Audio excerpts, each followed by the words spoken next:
Welcome, Boomer friends. You know when you were younger that there were different stages of life that you went through, but you may not be aware that you continue to go through stages, however they're called phases, after the age of retirement. Sigmund Freud thought that once you were through adolescence, there were no more stages to go through. And then a student of his, Erickson, thought you continue to go through stages until 55 and then no more stages. But then a student of his, Gene Cohen, said, no, we continue to go through what appears to be stages in older adult life, but they're really phases. And they're called phases because they often will intersect or overlap or kind of synergize each other. And you may go back to another phase and forward again. So phases are less rigid than stages. When you retired, you were probably in the later stages of the liberation phase. This is a time of breaking through. Whether you retire officially or not, you're still breaking free of limitations and inhibitions and things that might have held you back earlier in life. This particular phase becomes strong, starting for some people as early as the 50s, continues to get stronger in the 60s, and lasts until the early 70s. Liberation is breaking through. During that liberation phase, you often will engage in some experimentation, innovation, trying new things. Liberation phase is also a time when your head and your heart begin to integrate more, so that if you were highly left brain or right brain, you become much more balanced in your thinking. The liberation phase is a time shaped by plans and actions to give you more freedom to speak your mind and act according to your own needs. Oftentimes that's when divorce spikes up again, as people become liberated from that, or they'll quit a job, or other types of liberating things. They may get rid of inhibitions or social fears that they had. You may be interested and willing to try new things, but the expectations of yourself and what you're going to accomplish or do with that is much different than it was in earlier life. You no longer have to compete or strive to make yourself distinct, so ambition is no longer a dominant theme. You become less moody. You feel like you've already arrived somewhere, and rather than in a constant effort to strive to get somewhere.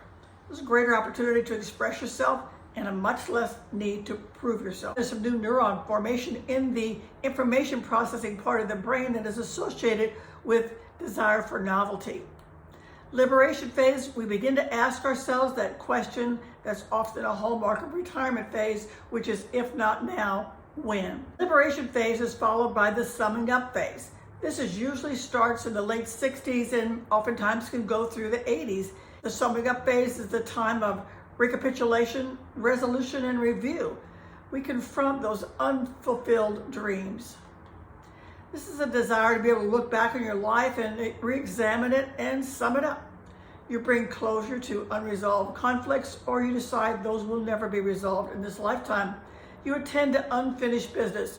You may also attain greater self-awareness and deeper self-acceptance. The summing up phase that people begin to have a greater desire to give back to family, friends, or society.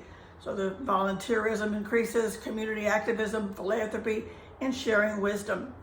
Some people get a big memory boost by beginning to organize or articulate and they collect visual and written record of their life.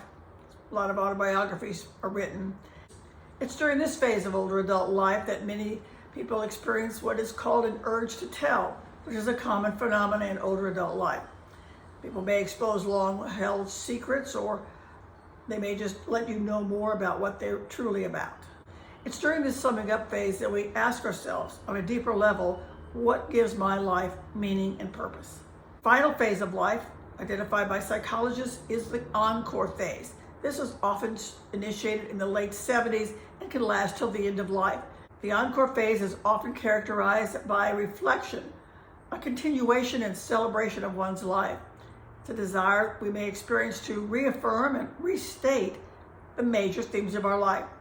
It's an artful continuation despite the obstacles that may pop up in one's path at that period of time. And it's a desire to go on even when faced with adversity and loss. In the encore phase, despite limitations, people still desire to love and be loved. They desire companionship, self-determination, personal control, and giving back. There's a desire to live well until the very end. The encore phase is often laced with a sense of humor about the realities of mortality and the sometimes frustrating aspect of growing old. George Burns, during this period of time, said, "I often ask for applause in advance, just in case." That last phase of life is sometimes also called the age of completion. Some of the unique features of that is that people are able to discover a much deeper experience of silence, and they're much more conscious of the mystery of the end game. During this last phase of life, often there's a feeling of fragility. Perhaps you're much more sedentary than you would like and don't have the energy that you once had.